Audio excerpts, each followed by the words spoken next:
Hi, yes, thank you for that excellent introduction. And definitely thank you to DoSpace for making this possible. I love doing it.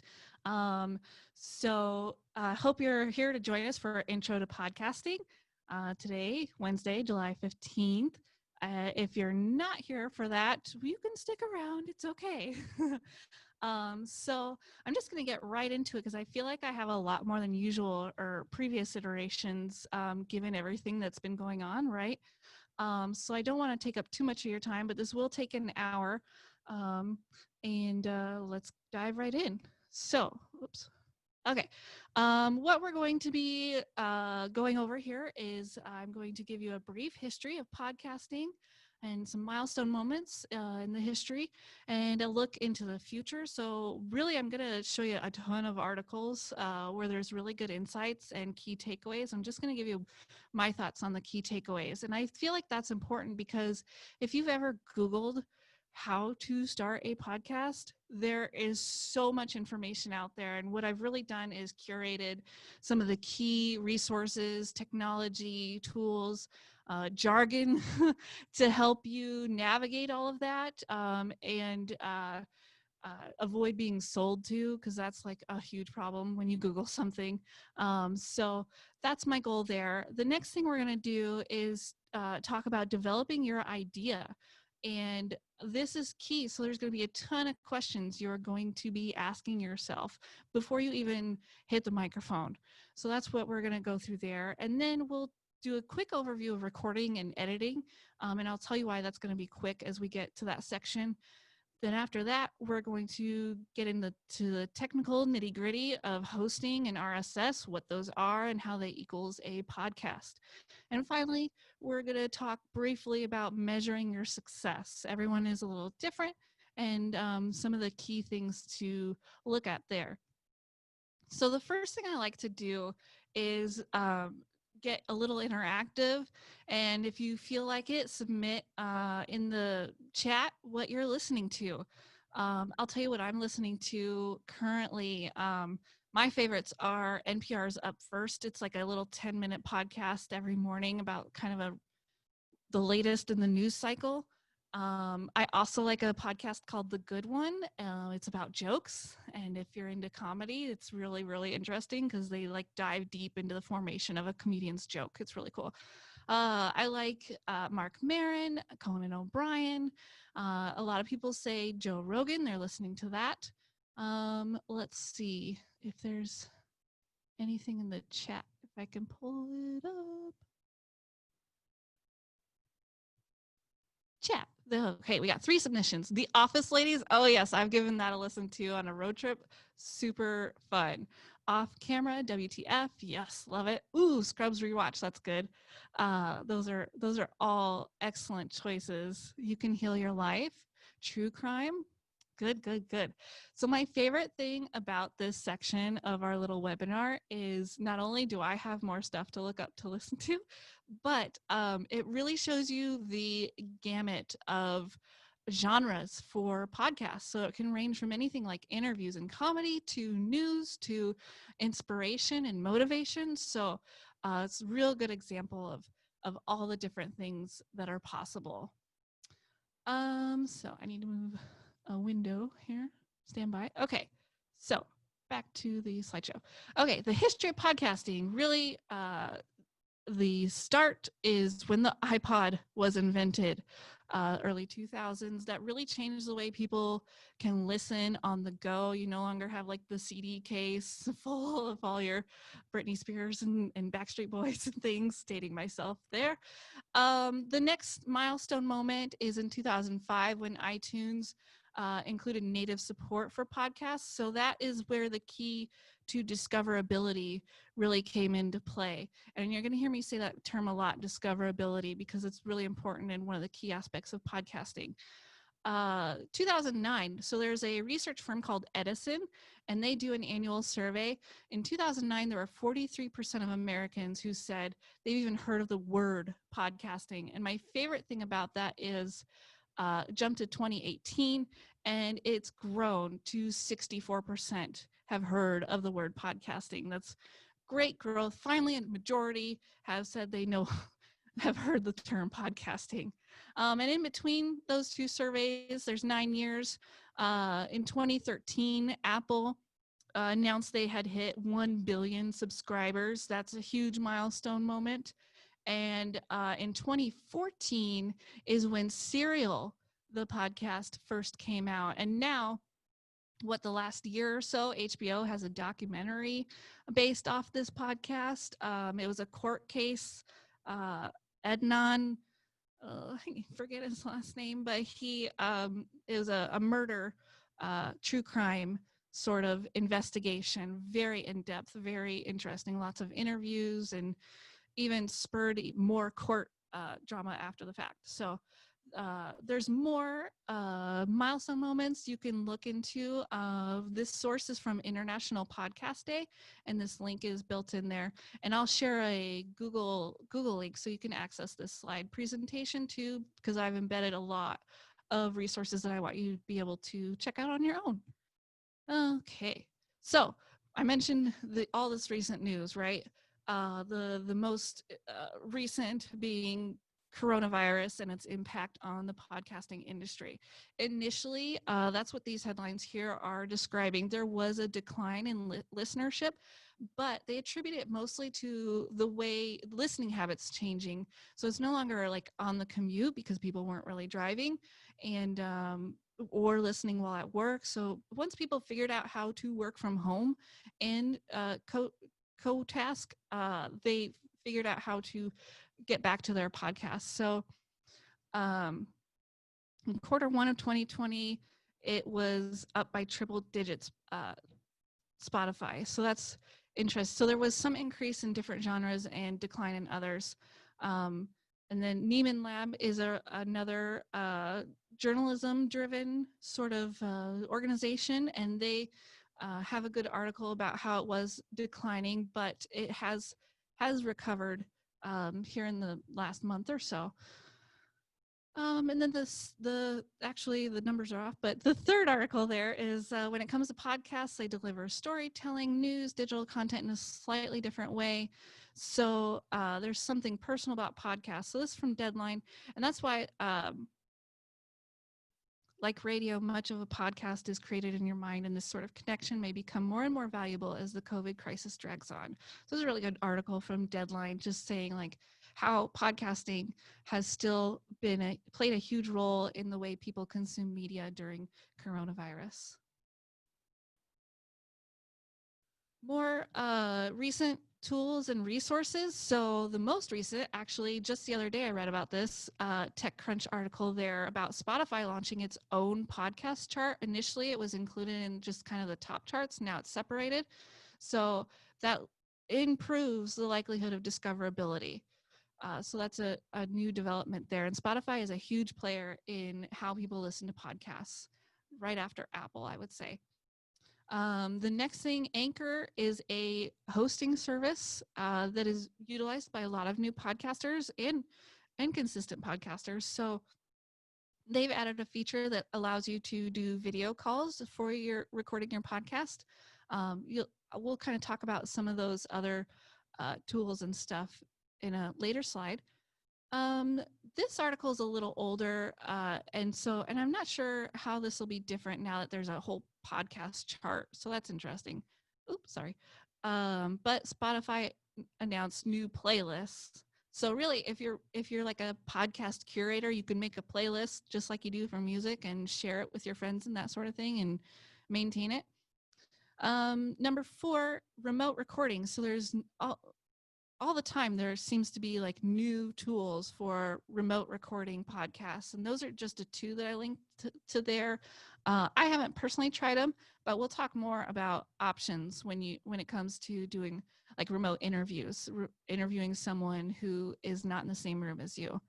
And then number 5 is Handy audiograms with Headliner integration with Libsyn. So an audiogram is basically like a little teaser clip featuring a section of your podcast episode. So it can be 30 seconds, a minute, whatever you think people will listen to. And there's a service called Headliner that allows you to create like a little video so you could share it on social media rather than just like your whole audio file. So it's Headliner is a very good tool. If you're taking notes, write that one down. Okay, some more news I like to include because there's really interesting takeaways, especially if you're like in marketing or that sort of thing. So this first one, retailers retooling podcasts to connect with customers and staff. So I know here there's Walmart, Trader Joe's, Nike, and I'm sure plenty more, but basically this boils down to corporate communications. And a very smart person once told me that internal corporate communications, you can just expect them to also be external. So why not just make them into a podcast, right? Um, so think of that as you are going back to work, or maybe you have an idea to pitch your boss a podcast to help promote your business. That's one way to do it. The next article, what's behind Netflix's podcast ambitions? So I really like this article because it basically says Netflix is doing podcasts.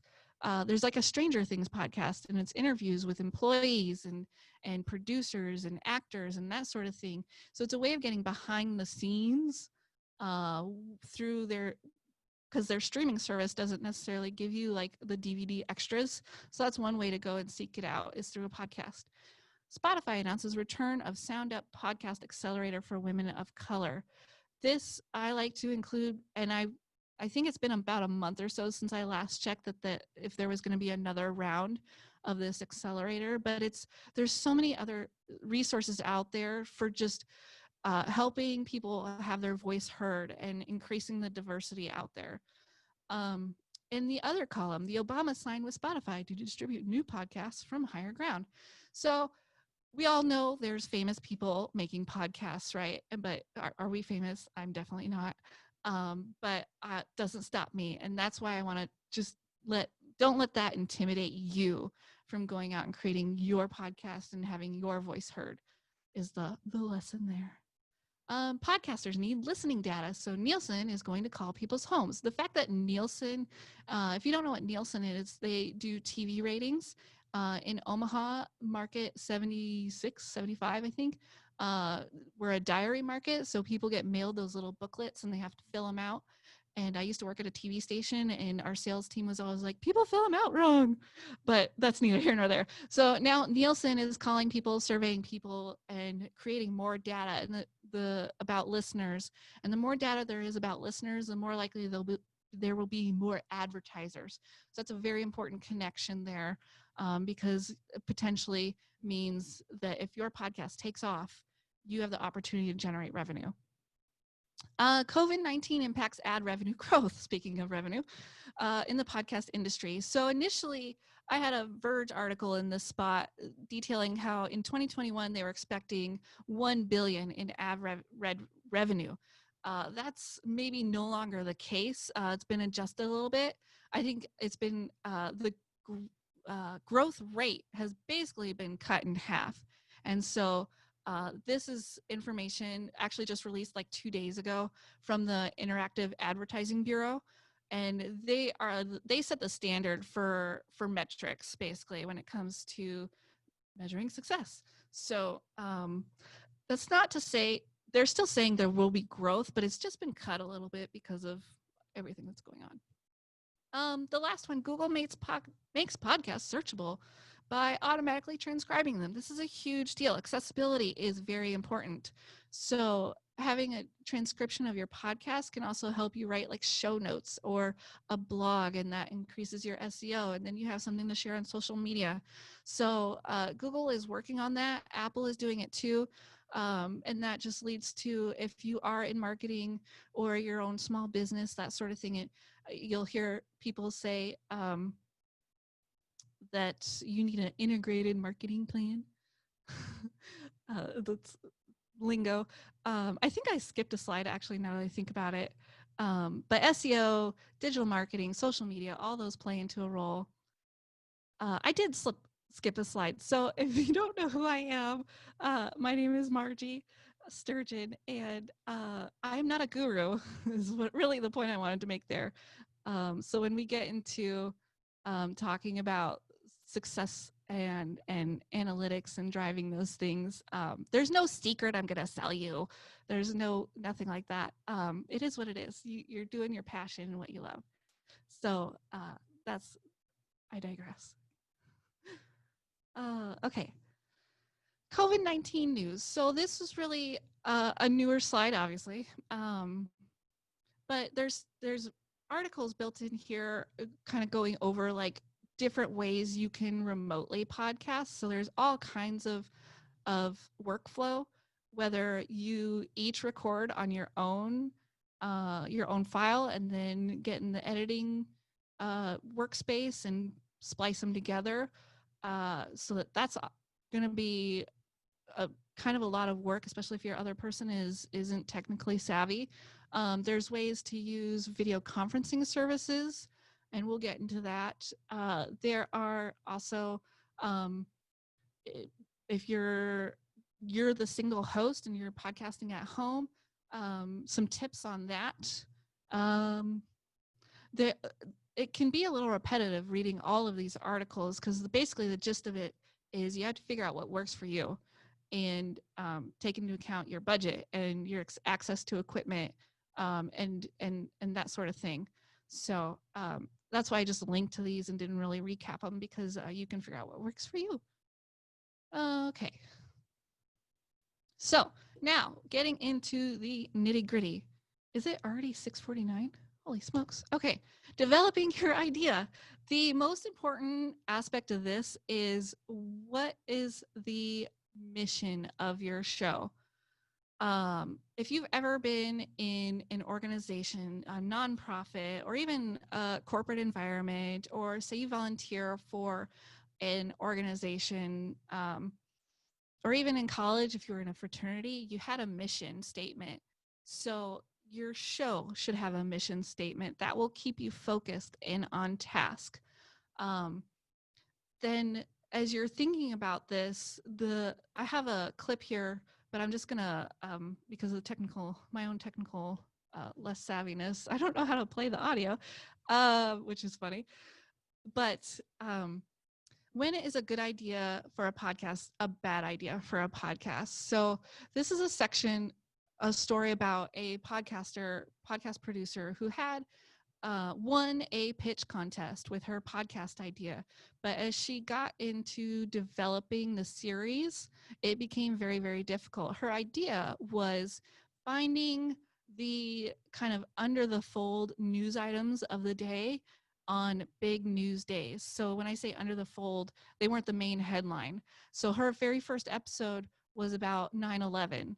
And obviously the news of the day was the terrorist attack.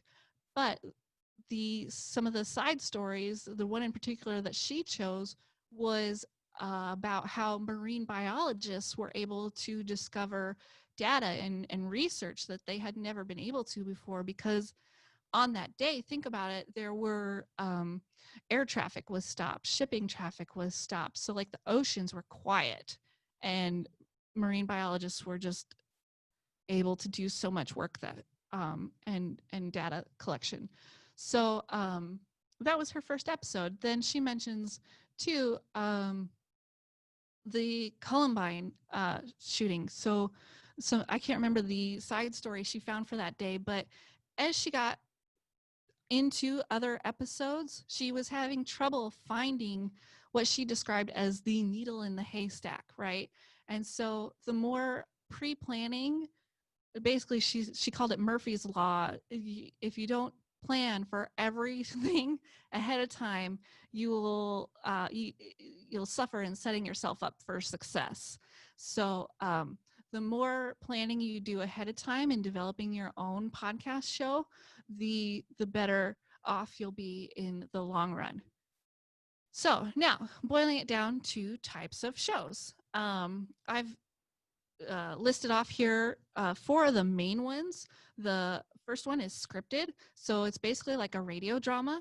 The example I have for you is a podcast called Homecoming, which has gone Hollywood and is now a series on Amazon Prime. And then the next genre is narrative. So that's like that serial podcast I mentioned, where it's basically like news documentary style. So you have a narrator telling the story amidst sound bites advancing the story. Magazine style is what you would call like the Mark Maron WTF podcast. Basically, it's a host who interviews people. And then the Q&A panel is another popular easy genre. I wouldn't call it easy, sorry. But it is what it is. It's a Q&A panel. So the example I have for you is the community reunion panel, which is very funny. Basically, they were on stage and had an audience that asked questions and that sort of thing. So very engaging. And then the next question to write down or note is to consider, do you have an episode or do you have a show? Can you do more than one show? So think about planning ahead. If you're having guests, you need to determine who they are and do they fit the scope of your mission, what questions you'll ask, that sort of thing. So again, it boils down to planning. That's another key takeaway I want you to keep in the back of your mind: discoverability and planning for anyone that's keeping a list. And now breaking it down even further, most listened to podcast genres. This is from that research group, Edison. Very insightful chart here. So comedy is a huge genre. If you're going to go that route, be prepared. You're entering a very large pool. News is up there too, and also that's very popular with advertisers. Society and culture, so sports, true crime, arts, business, religion, and spirituality, which actually saw an increase amidst the COVID lockdown. TV and film, science, health and fitness, history, leisure, music, education, and technology. So hopefully that inspires you as to where your idea fits in and helps you think of maybe potential content.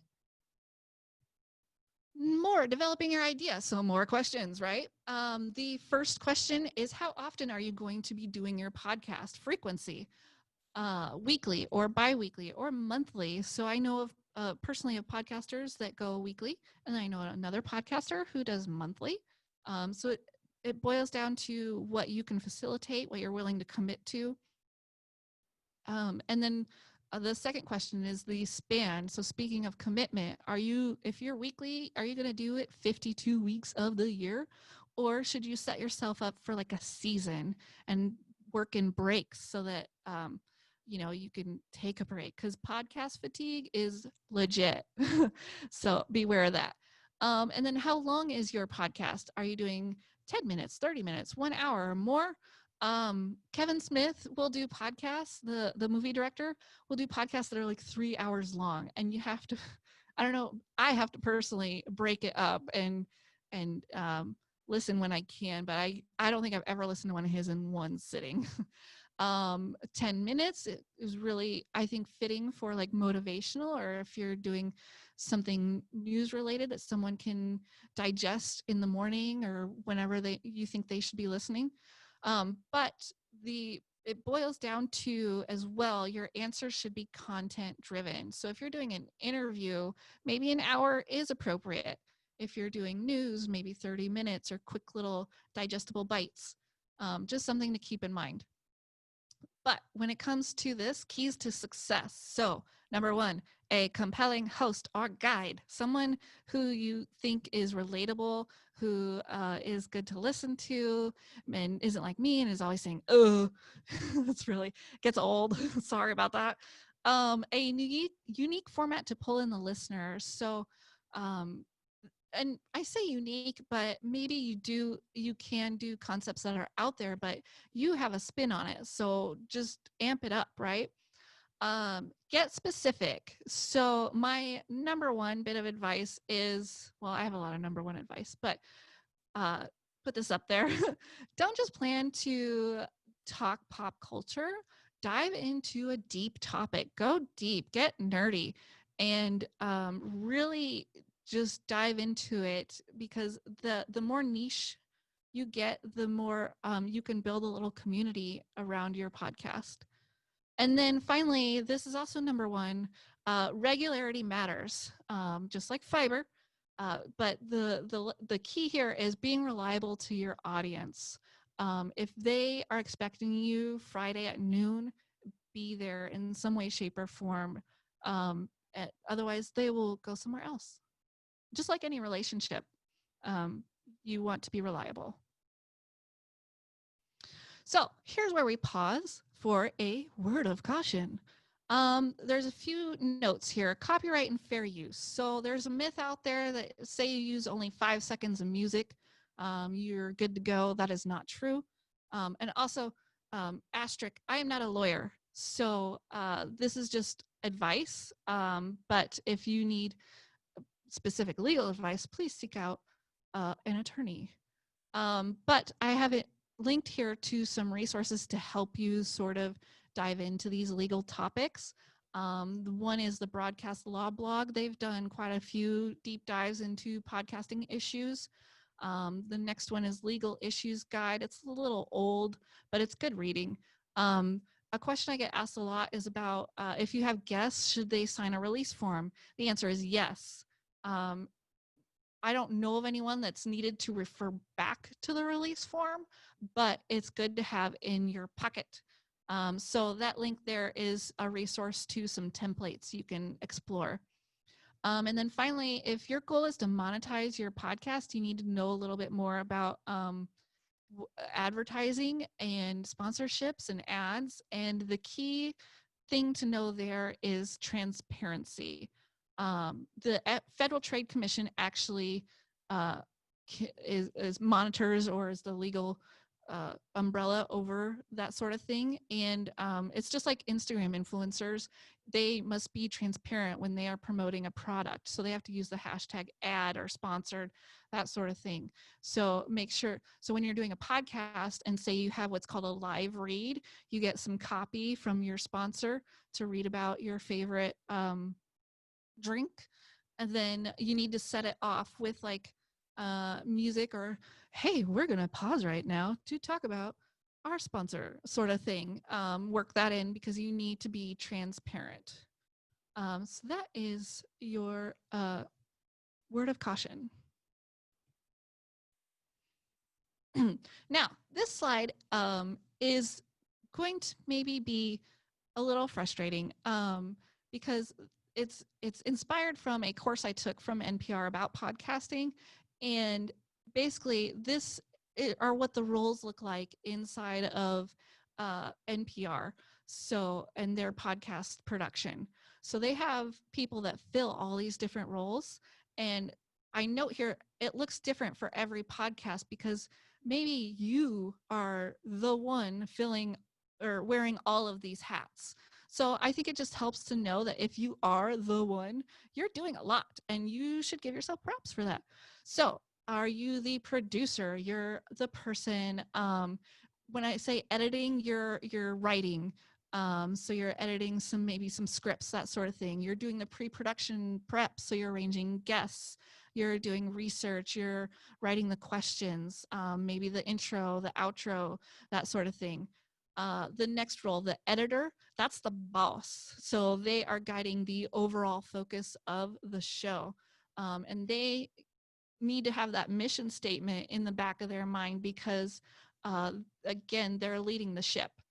And then the sound designer, that's the person who is using a DAW, a digital audio workspace, and clipping and using the editor to edit the show.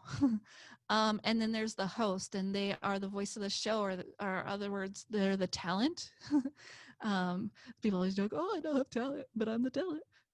Sorry, that's so nerdy. So those are just a few of the roles, and if that's all you, again, you deserve like props for taking all that on and making it work.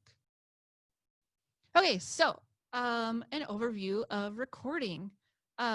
This slide basically kind of shows you some of the available equipment that's out there, but the main thing I want you to know is like, sure, if you have a phone and you plan to record on your phone, do it. Don't let the budget or anything like that stop you from creating your project. Just go out there and do it. So This first picture in the top left, that is a little microphone you can attach to your phone to help improve the way it captures audio. And that is, I can't remember, but like 50, no less than $100 off of Amazon. So if that's step one, that's the way you get into it. If you have a little bit more budget, the other thing to keep in mind too is, are you planning to record in a single location, like your basement, or are you planning to be out in the field, gathering interviews from like an event or some sort of situation? So you may need a handy, this center one in the top, they're a handy recorder to take out and put in your purse or your bag and just keep with you. So there's options there. This one that I have pictured is called a Zoom. There's another, that's the H4. Zoom actually just came out with like a 8-channel one that's very exciting. Anywho, then there's also another brand called Tascam that also has little mobile handy recorders, and they catch really good audio. The slightly visible microphone here in the right is what's called a Blue Yeti Bluetooth microphone. And those are pretty popular. And actually, I think they sell them at Nebraska French Mart. But the key thing with those is they are not Bluetooth, USB. Gosh, sorry about that. A Blue Yeti USB microphone. So it plugs directly into your computer, and that saves you from having to get a mixer, essentially, because there's these other types of microphones. This one pictured in the bottom left, that's a Rodecaster microphone. It's an XLR microphone, so it has a cable that connects to it, that connects to a mixer that I connect to my computer. So that's 2 pieces of equipment to capture sound using my computer. So that's one thing to keep in mind when you're getting ready to record your show. And then the last picture with the lady is just a funny picture, but an example of being out in the field and capturing audio. And so I already mentioned knowing what kind of show you're doing will help you determine your setup, whether you're in the field, in the studio, or basement. And then when it comes to remote interviews, I kind of touch on it here. There's a few services, and it seems like there's more every day, that will help you capture quality audio on both ends. And so the other thing too to keep in mind is you can always like get on the phone, record yourself, and then ask your interview or your guest host to record themselves. And now you have 2 files that you'll need to edit together. So that's a workaround as well.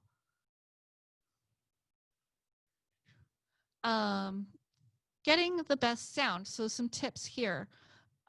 If you are recording yourself at home, build a blanket for it or a pillow for it.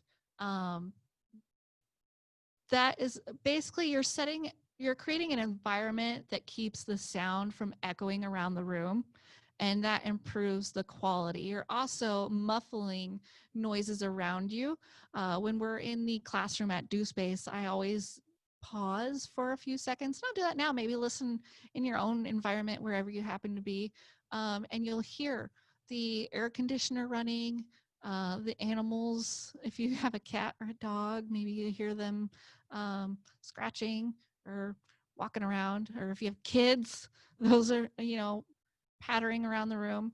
So if I'm quiet, in my room, I only hear the air conditioner. So, but sound is always around you. So by building a pillow fort, getting in a closet, putting a blanket over your head, you're decreasing those surrounding sounds. Tip number 2, but very, very important, wear headphones. If you are recording in the field with one of those mobile recording devices, attach headphones to them. If you're recording with a mixer and your computer, wear headphones. Just always wear headphones, because while you're recording, you're also hopefully monitoring your levels, and it's usually like a little bit of lights that jump up and down as you speak. And if they get too high, it's what's called overmodulated, and the sound gets really crunchy. And once it gets crunchy, it really can't be fixed in post. So make sure you're getting quality stuff from the start, and that saves you in post-production. As far as location, you want rooms that are small.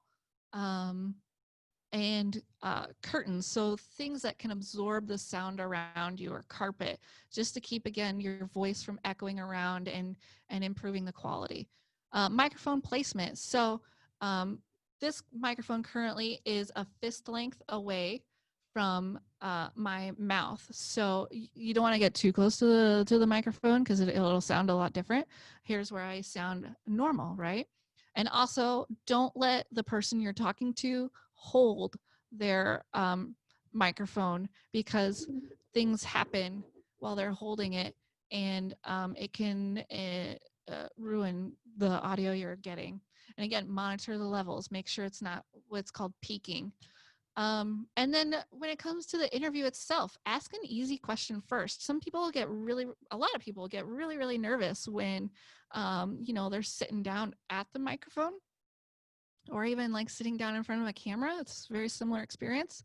Microphone's a little easier, but again, people get, just a little nervous. So just ask them. The first thing I always do is have them say and spell their name.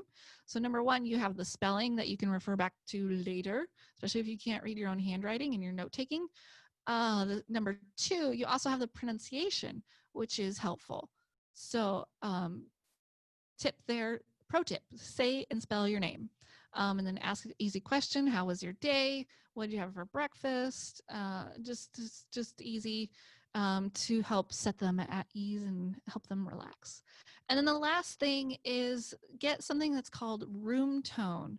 And that is kind of what I described to you already. It's the sounds that are around you that you don't normally hear. And that's just good to have like 20 seconds of, because as you're editing, you can lay it down in those silent spots, because pure silence is very abnormal to the ear. So it'll disrupt the listening experience. So you can pop that in there, and your listener will be at ease. Now, remote interview options. So like I mentioned, there are so many more services than there were even like months ago. So Skype is a popular one I see mentioned a lot by other podcasters. Dialpad is a new one. I think it's like an internet phone thing, but I saw a podcaster mention that they use it. And so you see, I've also noted some of the pricing plans on the side there. StreamYard is very popular, especially if you're doing video at the same time. Zencaster and Squadcast, very similar services and popular to use. My podcast studio is using Blue Jeans. It's a video conferencing service solution, very similar to Zoom, except they use Dolby audio quality. So we went with them. And then a service I just saw someone mention as well called Cast. Again, these are all services where you sign up for them, and they will record through their software, and you just have your microphone hooked up, and then it's just like Dropbox. You get a file that you can download, and some of them even record separate, so you'll have your guest and yourself as two separate files, which is helpful because you can isolate. Say your guest coughed while you were mid-sentence, you can isolate that out, cut it, and have a clean feed of your own quote. So quite a few resources there to choose from. And I can't endorse one or the other, but I do know some of them, Squadcast is popular, and that sort of thing. But basically, like, all of them have free trials. So try them and figure out which one works best for you and whoever else you're podcasting with. Okay, so these are tips for your remote interview. And this is a template that I send to anyone I am setting up for remote interviews. And make sure they read it is another tip there.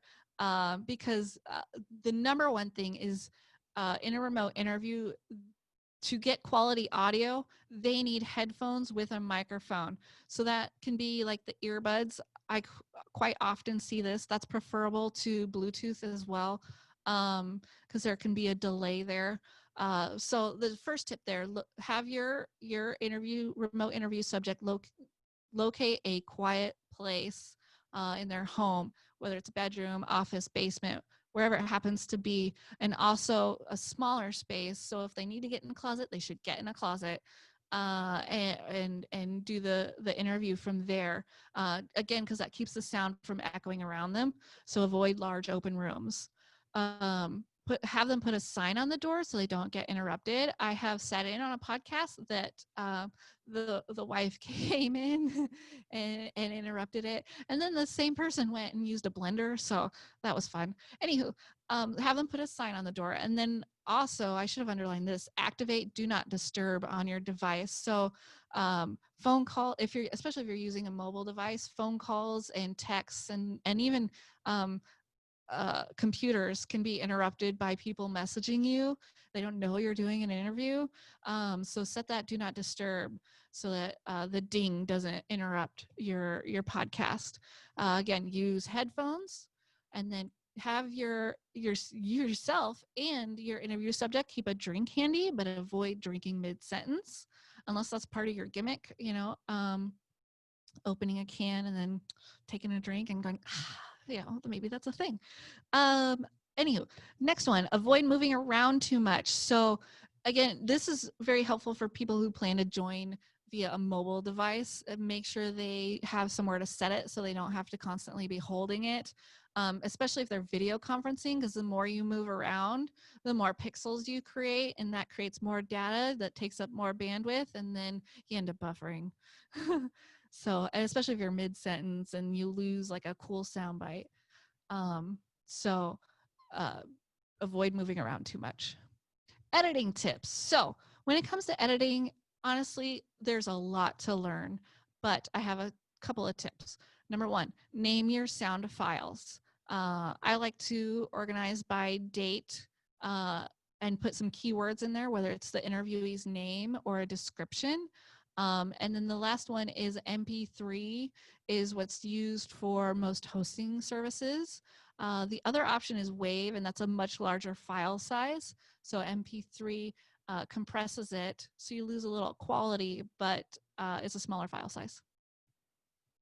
And then when it comes to editing software, there are options out there. There's a free one called Audacity, very, very popular in the podcast groups that I participate in.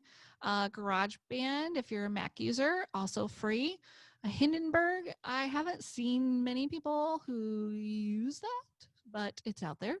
Pro Tools, it's been a while since I looked up the pricing, but as you can see, it's like $3 signs. So that's more of a professional level audio editing software. And then I personally use Adobe Audition, and the pricing varies depending on which plan you get. So I have the Creative Suite, so I pay a little differently than if I just had Audition. And then I just started using a program called Descript, and I should have added that on here. But it is a software that will transcribe the audio, and then it also has an editing feature in it. So I'm playing around with that tool right now. It's called Descript, and I'm very happy with what I'm seeing so far. Okay, so now we are into more technical things. Oh, I forgot to mention, when it comes to editing, I don't really go much more into it because honestly, there's so much to learn. And I recommend, if you have a Omaha Public Library card, which as a DoSpace member, I'm sure you do, going to the Omaha Public Library website and then click on the menu that says online resources, and then look for a website called Lynda, LYNDA.com, and just search for Adobe Audition or audio editing. And there's these online classes that you can take that will basically give you the overview of editing and that sort of thing. I could teach, well, learning to edit could take quite a while. So you just got to jump into it. Okay, so now we get into the technical side of things, and what's called hosting and RSS and how they lead to a podcast. So When you create your show, you have your audio file, your MP3. Then basically you have to find a home for that MP3 file to live on the internet, and that's what's called a hosting service. And there's plenty of options that are out there, and I'll show you some here in a second. But once you decide on a hosting service, they give you what's called an RSS link, and it's basically a hyperlink that you submit, and some of these services automate that, but you submit it to the directories that you want your podcast to be available on. So a lot of people don't realize this. You don't have to upload your audio file to Apple and Spotify and Stitcher and iHeartRadio. You're just submitting a link, and then once you upload your audio file to your hosting service, it automatically distributes to those listening platforms. So that's where you see this, the home at the top of this diagram is the hosting site. And then in the middle, there's that link icon. That's your RSS. And then it connects to how people listen, whether it's smart speaker or their apps or even through a website. So this usually my favorite part of this is seeing people's reaction to this bit of information, because when I first learned it, I was like blown away, mind exploded, because I didn't realize, oh yeah, the file can't live on every site. So getting to it, what a hosting service is and what options you have, there are quite a few out there, and there's more and more, it seems, all the time, just like everything else. So early on, people would DIY their hosting and use their own website, but that's not recommended because it can take up bandwidth. So every time someone listens, it's a download, and that takes up bandwidth, and then your website hosting service can end up charging you extra because you're using up more bandwidth. So it's not really recommended. What is recommended is using a service. So, and there's free options and there's paid options. A really popular one is a service called Anchor. And if you search for it on Google, search Anchor Podcasting, because otherwise you'll get all kinds of weird things. So search for Anchor Podcasting, and they have a free service. They're a free service. There was some controversy with Anchor about a year and a half ago now, where it was unclear as to, when you use their service, who maintained ownership of the intellectual property, whether it was Anchor or the person who created it.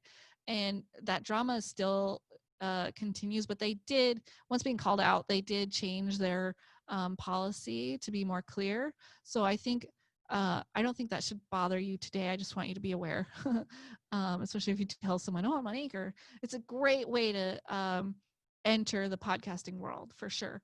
So Anchor is free. SoundCloud is another free option with asterisk, because they limit it to 3 hours. So in theory, you could, just always have 3 hours filled, and you delete, the oldest and just rotate them through. They also have a paid unlimited plan, which is $144 a year. So if you have a budget, that's one way to go. And then there's other services. Libsyn has been around, I think, the longest, and I know NPR uses them. And they provide, so their payment structure is, I can't remember for sure, but a lot of them go by how much size you need, or how much storage size you need. So Libsyn, Blueberry, and Podbean, those are 3 very popular paid services. And basically, how do you decide, right? Well, it boils down to how much audio storage you need, what kind of analytics you would like to have, and extras. So some of them provide like a website for your podcast, and others automate the distribution to those listening platforms. That's very handy. I know Anchor does. So it just it boils down to what your needs are. Personally, I chose SoundCloud because it's very user friendly. It wasn't very expensive, and it was very easy to set up. And yeah. So once you decide on a hosting service, it either automates your distribution, your RSS distribution, to what's known as podcatchers, and that's the listening platforms where people get their podcasts. So if you mainly listen to podcasts through Apple, that's the Apple Podcast app, formerly known as iTunes. There's other ones out there though. There's a service called Overcast. Stitcher was just sold from Scripps to someone. I can't remember who, but that's a big deal. It was a big sale. iHeart is another option. TuneIn, Audible, Spotify, Pandora, Pocket Casts. So there's all these options, and some of these pull from the Apple directory. So once you're an Apple, you can be on platforms you don't even know about. So that's handy. So when I start a podcast for someone, I submit them to Apple, Stitcher, Spotify, Google Podcasts, and I think that's it. I might be missing one, but those are the main ones I focus on because that's where the biggest audience is. What I've embedded here is a link to with a pretty good list as well. Now, the thing to keep in mind is if you are planning a big launch date, you need to back time it. You need to submit your RSS link and with like a trailer or a 30-second teaser or however you plan to promote your show to those listening platforms ahead of time. It can take anywhere from a day to 72 plus. So a year ago, I submitted a podcast for someone, and Stitcher and Spotify, or Stitcher was easy. Google Play was easy. Stitcher, yeah, I already mentioned that. I was going to say Spotify, there was some kind of technical issue. And so I actually had to contact support, and they had to manually do something on their end. And it took about 4 days. And Apple took 3.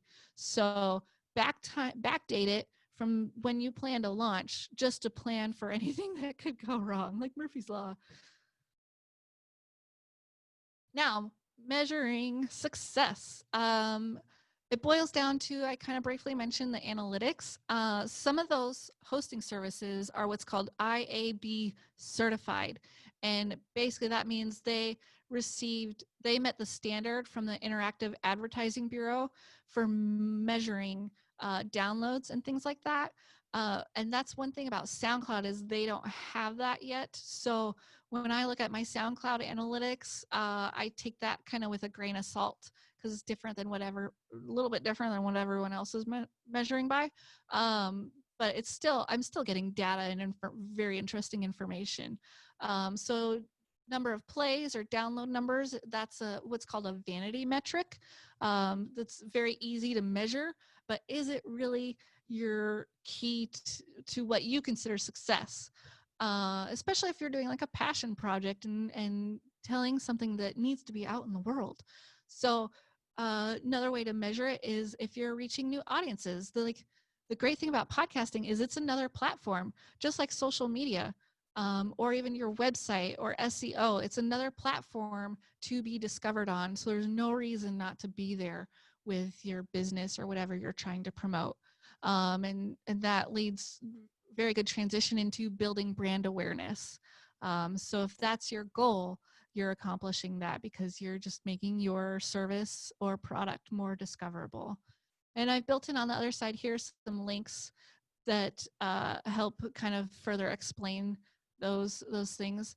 The one link to the Interactive Advertising Bureau, the technical guidelines, is very jargon heavy. So it's a little hard to read, but it's there for you to refer to. And then I built in some extra resources here, especially that lynda.com. If you're interested in monetizing, there's some explainer video here. NPR Guide has a very good glossary. The Google Podcast Creators, Podcasting 101, takes about 45 minutes to an hour to watch all 10 videos, and I highly recommend it because it'll just reinforce what you learned here. And then one of my favorite organizations, this top link here, is to transom.org. They are radio storytelling experts, and there's all kinds of helpful information being shared there. So I highly recommend going there. And then, oh no, oops, I clicked it. Sorry. The last slide. Here we go. Okay. So these are some Omaha podcasts that I know of.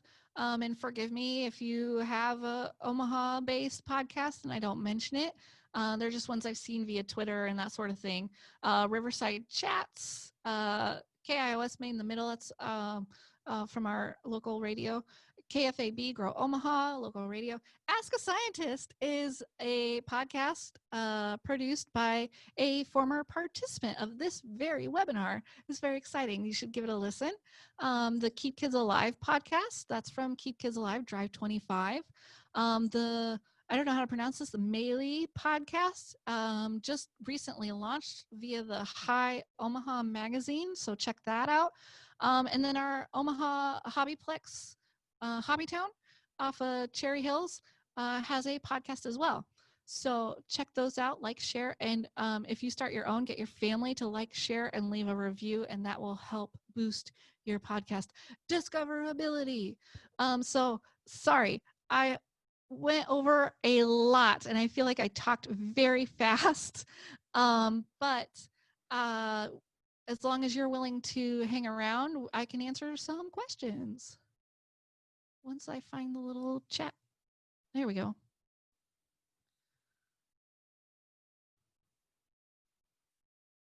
I'm gonna take a drink.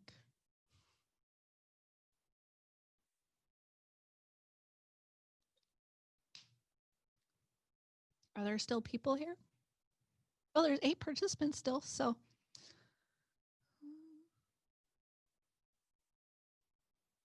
Any questions? No questions? Is a lot. Is a lot to take in. Oh, you know what I should do is share the link to the doc. Stand by. Share. Copy.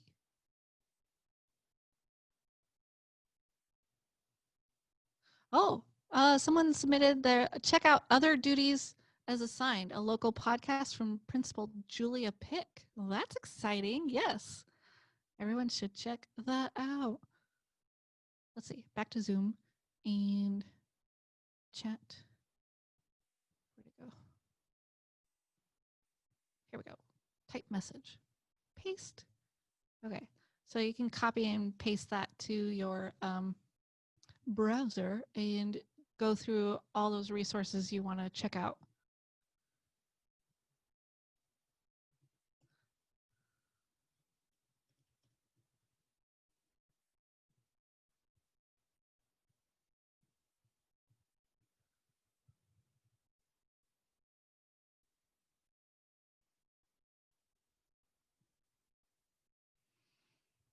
Okay, well, it doesn't seem like there's any questions. I think we can call it a night. All right. Well, thank you everybody for joining us again. If you do ever have any questions, you can always email hello@dospace.org and we can get that passed along to the right person that can help you. Otherwise, you guys have a wonderful night. Thank you for holding this webinar for us again. Yay, I really enjoy it. And thank you all for being here. It's great. Have a good night, everybody.